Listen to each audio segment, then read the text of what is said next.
जितना आप मसीह को समझते जाओगे, सिगरेट भी छूटेगी, गुटखा भी छूटेगा, तंबाकू भी छूटेगी, व्यभिचार से भी बाहर आओगे, सारी चीजें अपने आप होंगी। जैसे मसीह को देखते रहोगे, उसके डील डॉल में बढ़ते रहोगे। The more you will keep growing in Christ, the more you will know Him, you will come out of all the addictions, you will keep on growing. As long as you keep your eyes on Him, you will keep on growing. अब देखते हो ना, यहाँ पे गवाहियां आती हैं। You see testimonies after testimonies. हमारे पति 40 साल से गुटखा खाते थे, कुछ नहीं हो रहा था, यहाँ आए पहली बार में गुटखा फिर चलाते ही नहीं।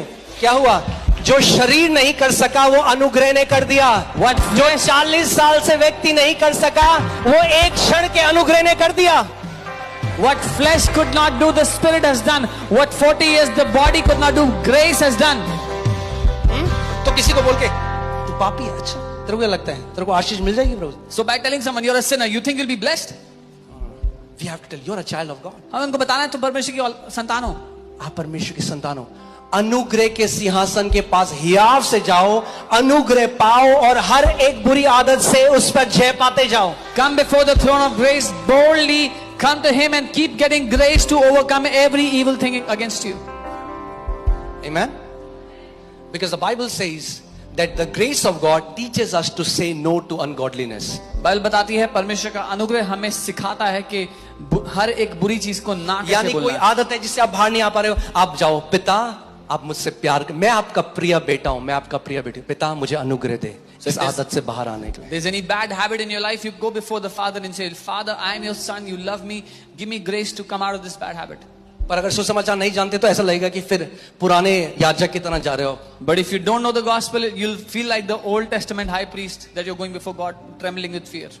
और आपको लगेगा पिता एक बिजली की रॉड लेके खड़ा हो रहा है। And you will think God is standing with lightning to strike you down. जब उड़ाऊ पुत्र, क्या बताना चाह रहा है यीशु मसीह? जब उड़ाऊ पुत्र वापस आया, What is Jesus trying to tell when the prodigal son came back? उसने कहा अब मैं तेरा नौकर के भी लायक नहीं हूं मैं। He said, I'm not even worthy to be your servant.